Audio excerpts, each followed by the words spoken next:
after there has been an election, he is attempting to get local officials, usually it's the canvassing board or the county elections board or county commission, to withhold the certification of the results of the election to the extent that they have concerns about fraud or widespread irregularities. It's the Lawfare podcast. I'm Roger Parloff, Senior Editor at Lawfare, and today I'm with Senior Editor Anna Bauer and Editor-in-Chief Benjamin Wittes to discuss their article, David Clements, the Evangelist of Election Refusal. At one point in our conversation, he said that, if you look at the video, all the violence is done by people who haven't been charged, and then the people who the patriot standing next to them has gotten a long sentence. Today, Anna and Ben will be discussing David Clements, who runs religiously inspired trainings across the country, one of which Anna attended, which teach citizens how to stop their local elections officials from certifying elections the trainees judge to be fraudulent. So, Anna, this is really your piece. It's a remarkable piece. It's mainly about David Clements, whom I hadn't heard of until your piece. So how did he get on your radar screen? Well, David Clements has been on my radar screen for a little while now. He is a former professor who taught business law at New Mexico State University and had this career shift after the 2020 election, in which he kind of became what you might term an election refusal evangelist. He's become very involved within what many people call the election denial movement, people who believe that the 2020 election was rigged and that there is widespread fraud in American elections. He became a part of this movement, started traveling around the country, attempting to persuade people or local officials to withhold certification of voting machines or election results. And there was some reporting around this in 2022, but I really became aware of him when I started reporting on the Coffee County voting system breach because of his position as a lawyer. David Clements also has represented some folks who were witnesses in one of the civil cases that uncovered some of the evidence about the Coffee County voting system breach. He, in particular, represented Jeff Lindbergh in a deposition. And so that's kind of when I first became aware of David Clements, is when I was doing some reporting on Coffee County and learned about David Clements and his activities traveling around the country, trying to convince people to get their local officials to withhold certification. Okay. Ben, maybe you should explain your role in the article and in this podcast. Yeah, so my role is actually simple, which was that I was the editor of this story. And as I have done with previous Anna Bauer features and investigations. And then Mr. Clements agreed to an interview under a somewhat unusual set of conditions. And when that interview was scheduled for, Anna had jury duty and so couldn't do it. So first I was there kind of as a backup in case she had jury duty and couldn't participate. And then it turned out she couldn't participate. And so I actually did the interview with Mr. Clements by myself and thereby became one of the reporters on the story. So, Anna, what piece of election administration is Clements most focused on? So I think that he is focused on various aspects of election administration, but I would say that he has basically two kind of real focuses. The overall focus is on persuading local officials to refuse to certify at various points in the election administration process.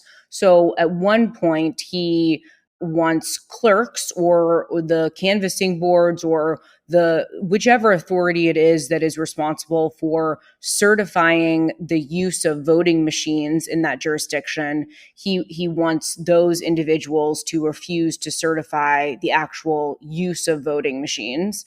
Is that at the county level? Is it? I believe that it depends on the jurisdiction, but his focus is very much at the county level, which we can discuss a little bit more about why that is. But his focus has very much been at the county level. And so he is at one point wanting people before there is an election to withhold certification of the actual use of voting machines.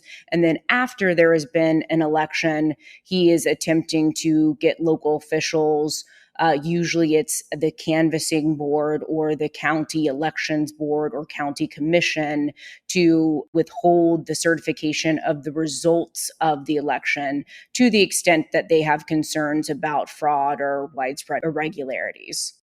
And just to be clear, so if Trump wins a county, would they still try to stop certification, or is this just in case he loses?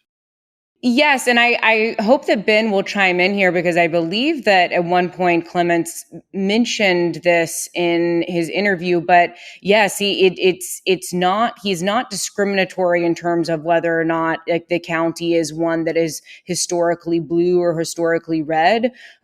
He has advocated for withholding of election results in basically anywhere that there is a belief that there is fraud, which, as I take David Clements to be alleging, it's that American elections for the past 20 years have been afflicted by widespread fraud and that they have been rigged.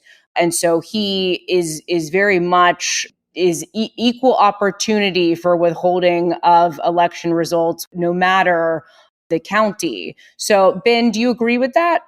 Yes-ish. I think this is one of those areas where, so he very clearly believes that Trump was elected president 4 years ago and that fraud has produced the presidency of Joe Biden.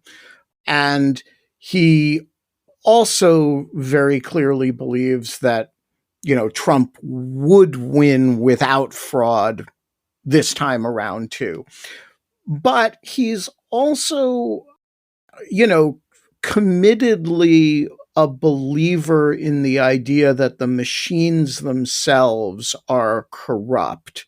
And anywhere that's using voting technology other than hand-filled out ballots, he is assuming is presumptively engaged in some kind of fraud. And so that includes a lot of red counties, that includes a lot of red states.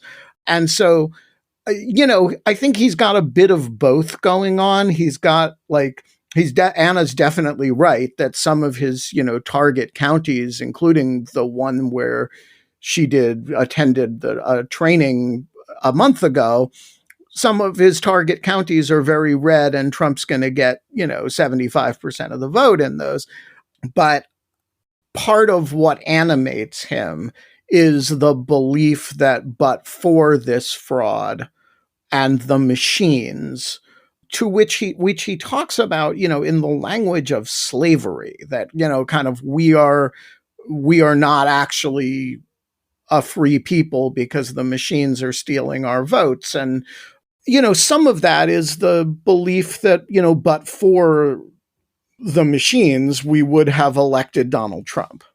And what I don't know, I should clarify, is if it's a situation where it's an overall Kamala Harris win, but Trump won the specific county, I think that David Clements would seem to have no problem, based on things he said in the past, with county officials withholding certification of that specific county.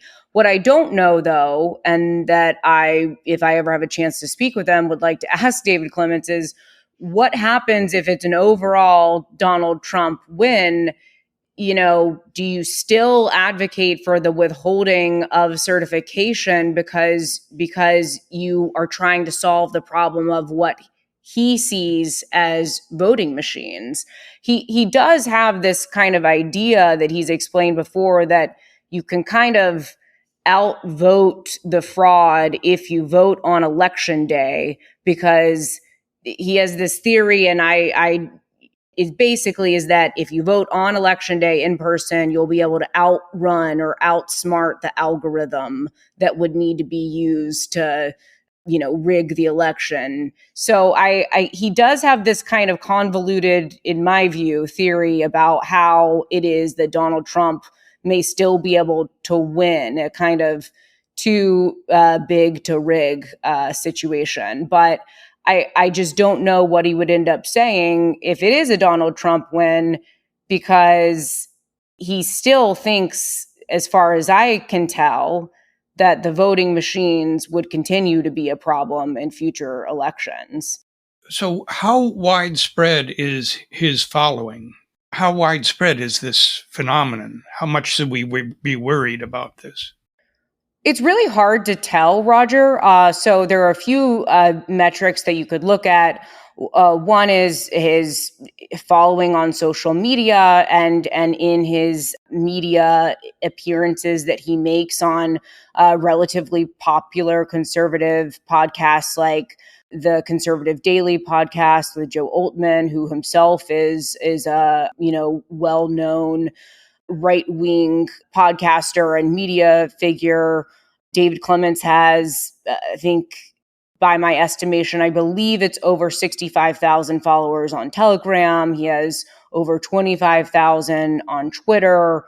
He has appeared alongside very influential conservative figures like Mike Lindell.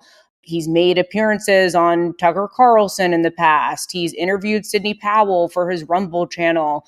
So he has this kind of, media influence and prominence within certain conservative circles.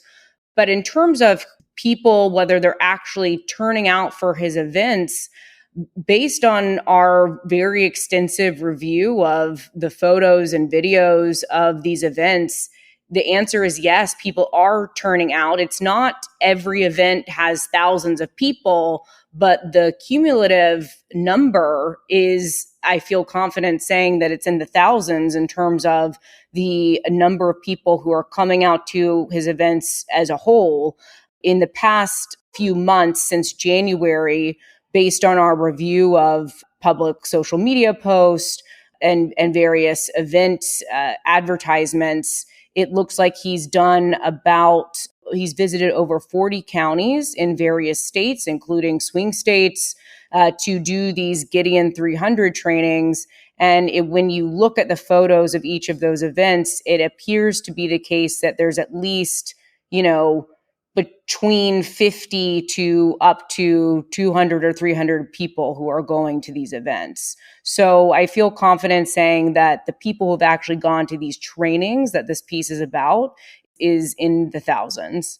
I would just add to that, there's a fair bit of evidence that he is influencing policy. And so there's been a significant controversy in Georgia about these rule changes from the state election board, which have been enjoined by the courts, but which were designed to allow county canvassing boards more leeway in refusing certification.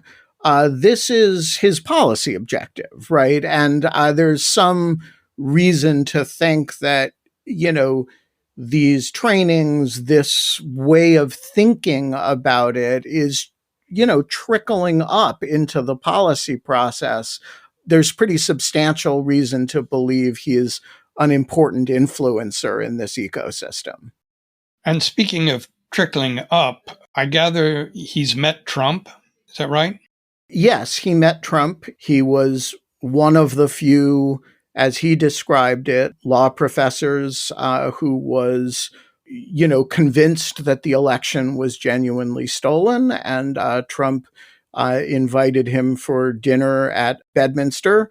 and they, discussed his theories. So he's in the ecosystem of election denying intellectuals and theoreticians. He is substantial, and he is also substantial in that he is bringing this from the level of high theory, like a John Eastman, down to the level of training thousands of individuals in counties across the country about how to pressure their local canvassing commissions to defy their legal obligations, and to do it in a fashion, and this is really the core of the piece, I think, and do it in a fashion that, could involve arrest and prosecution for the commissioners in question, but also for the individuals who are pressuring them. So, Anna, you attended one of these trainings, and maybe this will help listeners understand this all at a more concrete level. Tell us about how that came about, what that was like. Would that be a Gideon 300 training? Is that what that is? Clements has had several iterations of tours that he's done throughout the country over the past 3 years.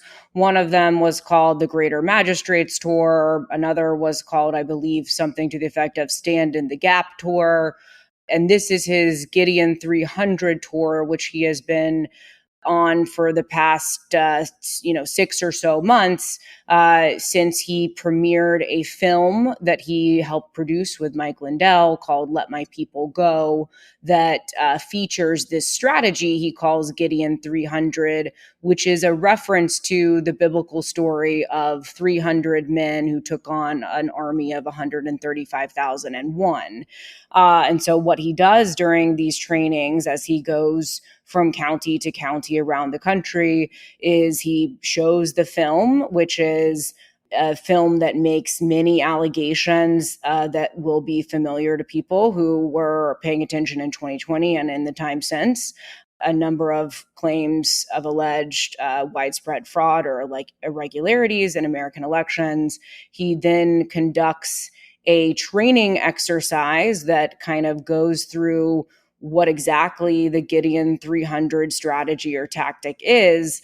And he does this simulation of a local elections meeting in which he shows people kind of what his advocacy tactics are for trying to get more time to speak about election fraud, to get more time to try to convince local officials to withhold certification of election results or to withhold certification of election machines, and then kind of what to do if they don't actually listen. And during this simulation, typically what happens and what I saw happen in Hogansville is he gets a number of people to play the county canvassing board or to play the county commissioners who are in charge of certifying elections. And then he has someone play the role of a public speaker or public commentator who gets up before the commission and starts talking about how they should get rid of machines or they should withhold certification of the election. And then he has another person play the role of sheriff's deputy, and he will be in the role of the head of the Board of Commissions, and he will say, okay, public commenter, your time is up. Sheriff's deputy, come remove her. And the sheriff's deputy will then simulate removing the person from the meeting. Clements will then ask everyone to stop and get back into their places as they were. And he will say, I'd like to invite everyone in the room to stand up and surround the volunteer who is speaking about withholding certification of elections or getting rid of voting machines. He has everyone in the room stand in a circle around this person, and then he tells them, do you see how the power dynamic just changed in this room? And he will kind of walk through why it's important for all of them to be kind of standing together surrounding the person. And one of the reasons, as I take it and as I observed, is that it is much more difficult for a sheriff's deputy to then remove the person who is speaking. So it's kind of a way of essentially blocking a sheriff's deputy from removing a person who is being told to that their time is up and that they must stop speaking at a public meeting. Ben, you can address this, but he has disputed the characterization that it involves blocking law enforcement. But that kind of is the strategy that he goes through. Yeah. So, I mean, I think when I asked him about this, he contended that it did not involve blocking law enforcement. Here's what he said. Well, first of all, there's no blocking of law enforcement. There's a positioning where they actually stand where they stand before someone approaches. So even the characterization isn't accurate. Usually, what happens is someone shows up by themselves, and these are citizens that go to these meetings every 2 weeks. Their voice is usually quavering. They're shaking. They're nervous. They don't like having to be out there and put themselves and make themselves vulnerable. And so the training, what it looks like, changes depending on what needs to be done.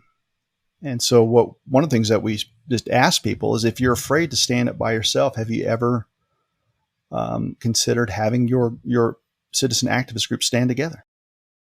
I will note that the line between creating a barrier such that law enforcement has a disincentive to try to throw a person out and blocking may be one that only a law professor could love.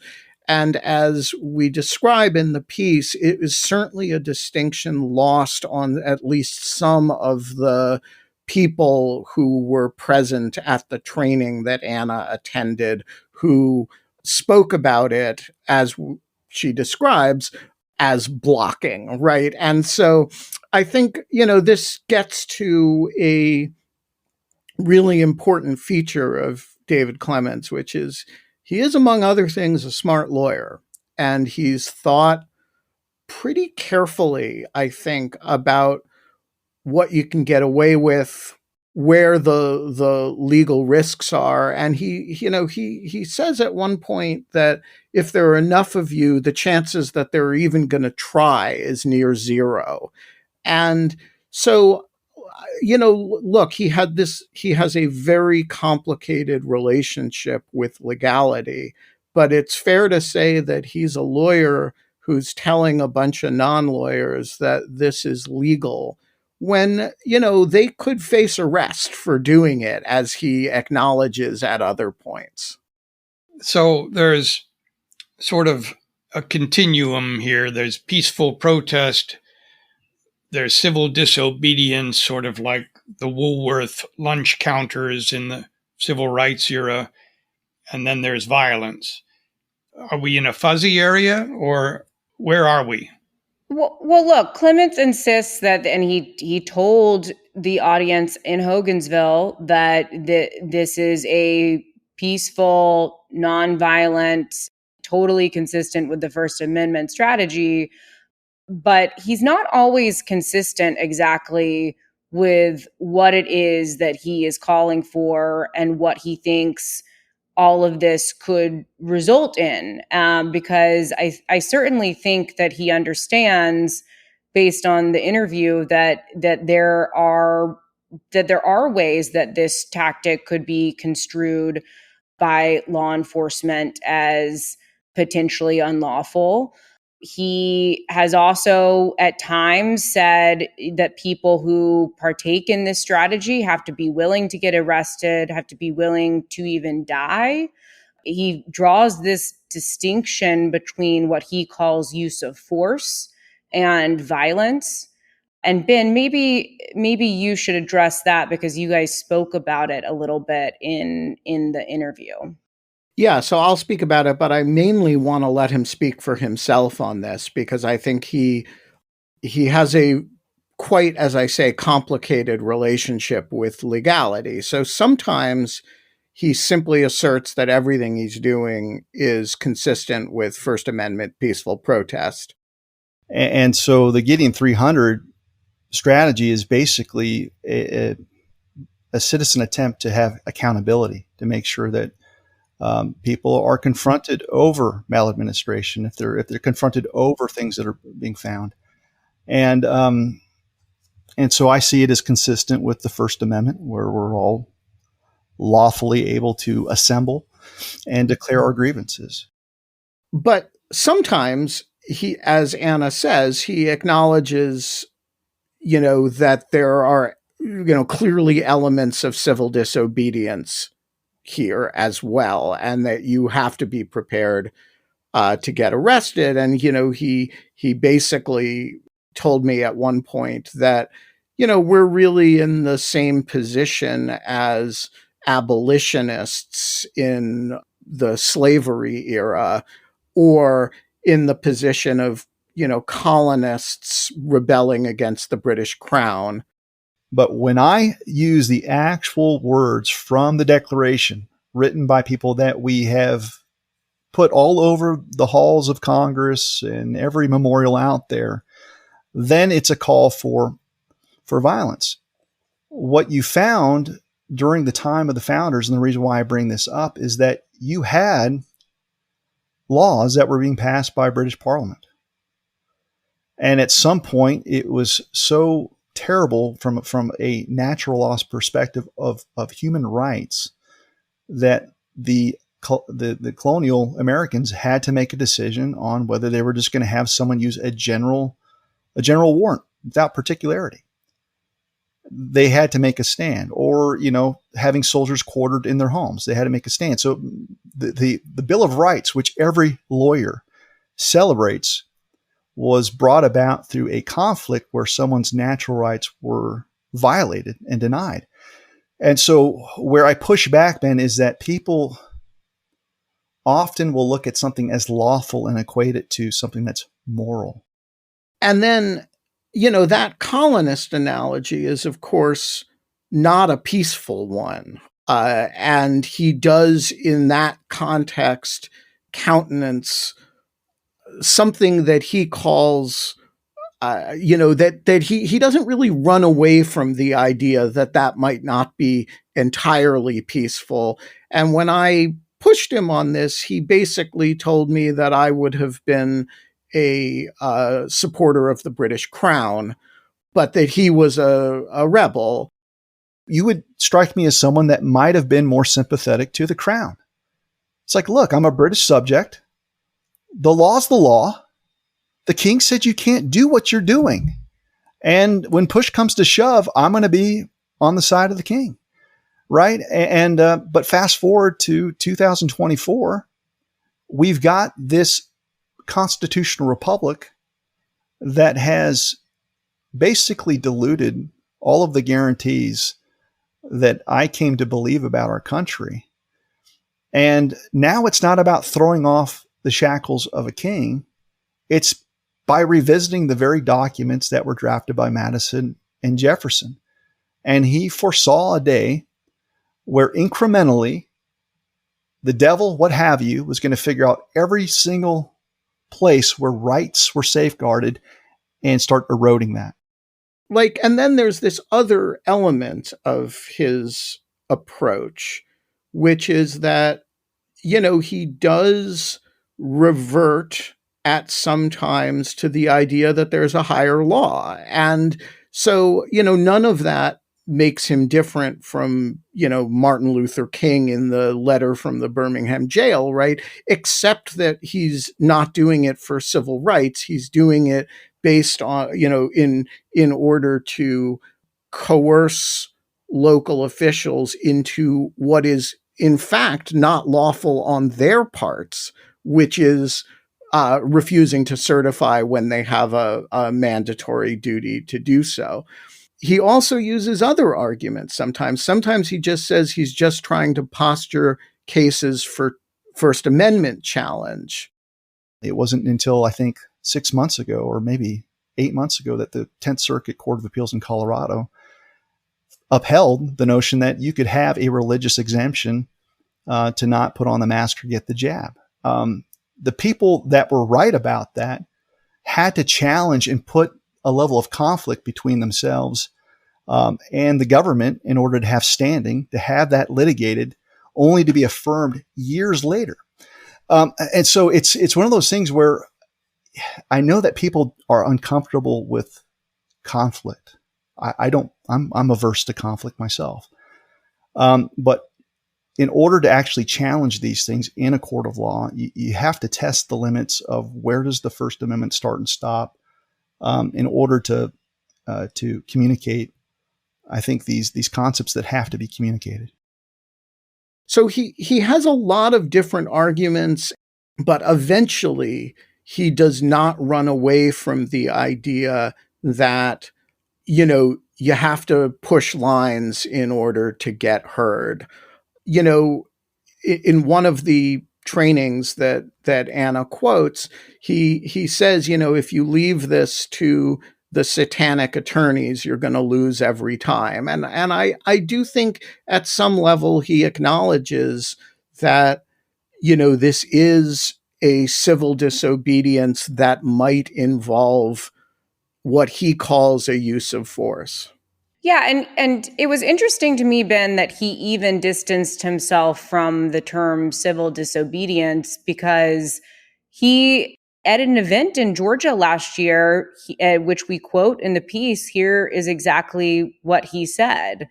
He said that you have to pressure local officials to the extent that it comes to a point where, quote, we have that emperor has no clothes moment, where we show up in mass, this whole group shows up, that they are undone, that they are naked before you, and the gig that they thought was sweet is a curse. That's the attitude. And I'm talking about we take civil disobedience right up to the edge because we have to.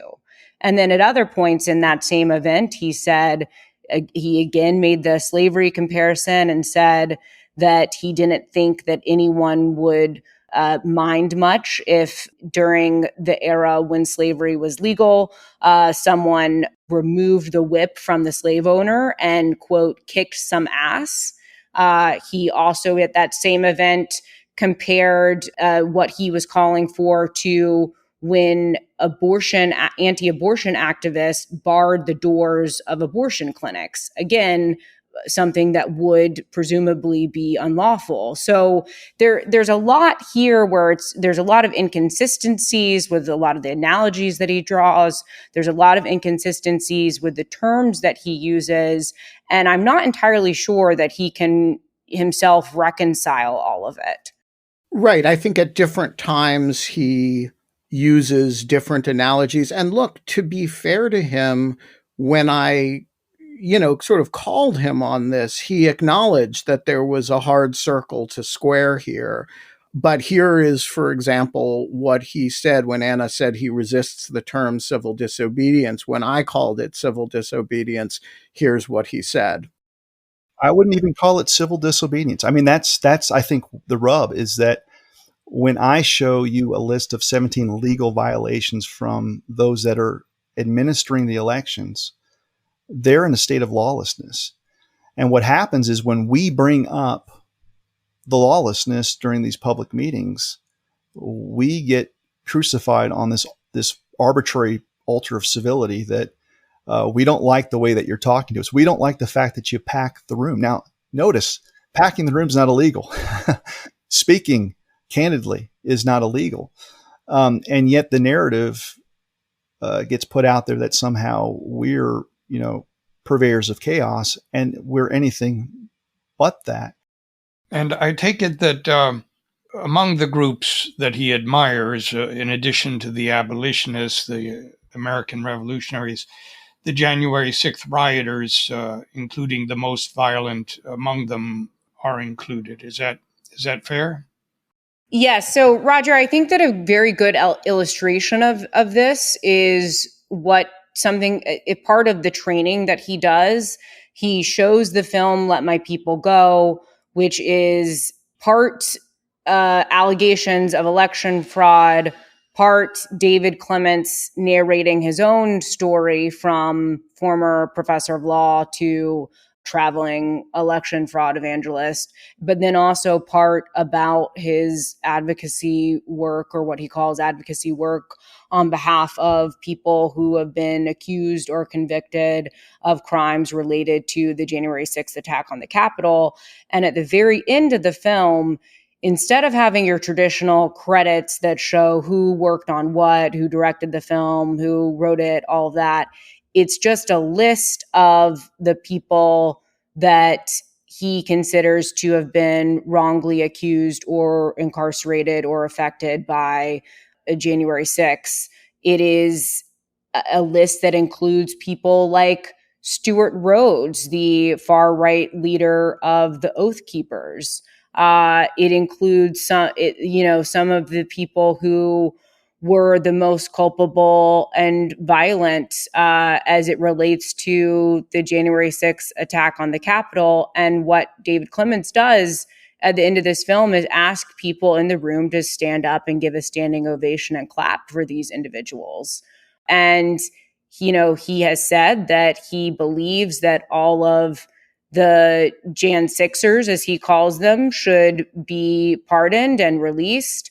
And he says in his film, and I believe, Ben, he repeated in the interview that you conducted with him, that he thinks that the only people who should have been indicted or imprisoned for January 6th are the Fed, quote, Fed co-conspirators or unindicted Fed co-conspirators, because he has a belief that the attack was drummed up or was kind of a false flag operation on behalf of the federal government and people who were agitators in some capacity undercover.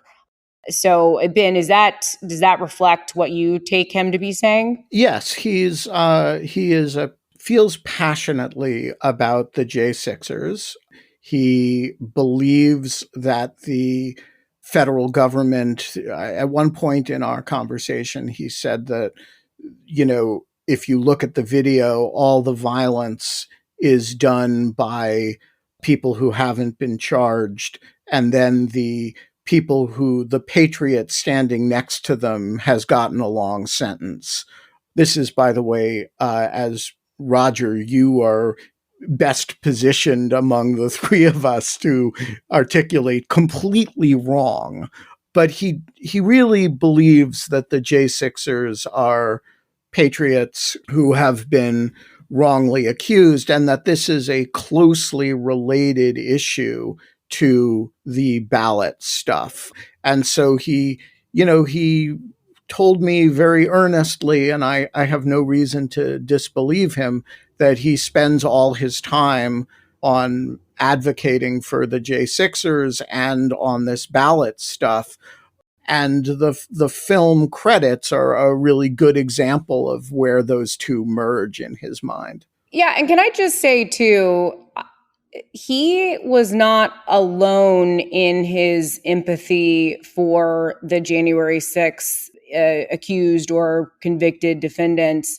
In Hogansville, people did stand for and clap for more than 10 minutes for the names that were rolling by on the screen. Again, including some of the most violent offenders during the January 6th attack on the Capitol. And there was one woman that I saw who had a wad of tissues, who was crying. There were people who nodded their heads in agreement when in the film David Clements says the only people who should be indicted or in prison for the January 6th attack are the, quote, unindicted Fed co-conspirators. And then during the Q&A portion of the event in Hogansville, people asked, one guy stood up and asked, how can we help the Jan 6ers? There were dozens of people at this event. It was a very interesting experience to be in that audience and experience people, having those kinds of feelings and response to these claims that are about, for example, the federal government alleged involvement in the attack, which is false. It was really quite shocking. And I just want to get one thing out. When you attended this training, were you asked to identify yourself? No, I wasn't. So it was an event that was open to the public. It was advertised publicly on social media. There was no, I didn't need to get a ticket. I just drove down to Hogansville and showed up. And it was in a church there that was in the middle of a pasture right off the interstate. Hogansville is a town that is a pretty small town that's very close to the Alabama border in West Georgia. And I was not asked to identify myself. However, I don't know how. Maybe it's because at one point I took notes, or perhaps he recognized me from my previous reporting. But David Clements somehow knew that there was a journalist in the room. At one point during this simulation, it wasn't something I was trying to hide at all, but at one point during the simulation exercise, I was standing over to the side, not participating in the simulation of the local elections meeting and just observing. And after he did the simulation showing people how to surround the speaker, he then assured them that their conduct was consistent with the First Amendment. And as right before he said that, he said, "Now we've got a journalist in the room." And I think that he was kind of indicating that he wanted to make sure that I heard that he was assuring them, or that he believed that the conduct was consistent with the First Amendment and that it was, in his words, peaceful. Ben, you spoke to him, Clements, for about 2 hours. And so tell us what his conditions were for the interview and what he was like. So when Anna wrote to him and asked him for an interview, told him we were doing the story, which as she described, he already knew she had attended the training, so it probably did not surprise him that we were working on something. He responded with a quite belligerent and hostile note that said, and I'm paraphrasing, first of all, it called us Marxists. And I don't know. I think he called us propagandists, not Marxists. Propagandists? Oh, sorry. I think the word Marxist was in there too, but it may not have referred to us. And it said he would not do an interview except if it were recorded and released in its entirety to both of our audiences, which is to say he was going to record the whole thing and we were going to record the whole thing, and then we would release it to the audience. And that he had offered the same thing to a number of other media organizations, which he listed, and that none of them had agreed to an interview under those circumstances, and that he knew we wouldn't either.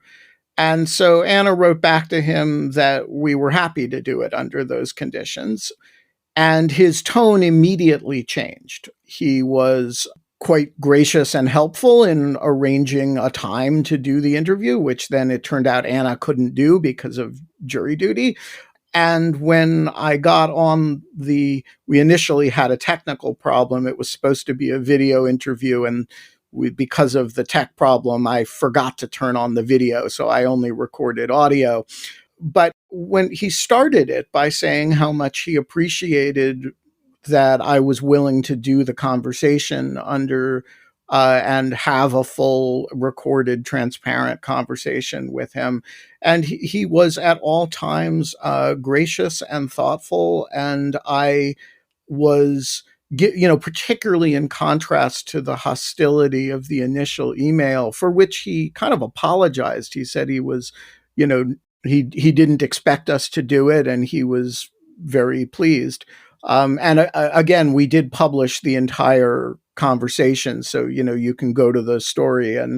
But I found him gracious and thoughtful, and he didn't refuse to answer any of my questions. He only raised his voice once, but I thought he was. And what was that about? That was about when I asked him about his various comments that John Paulus, the CEO of Dominion Voting Systems, and other Dominion executives should be killed.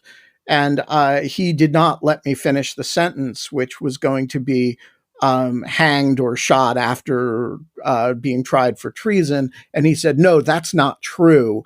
I observed that they were that the punishment for treason is death.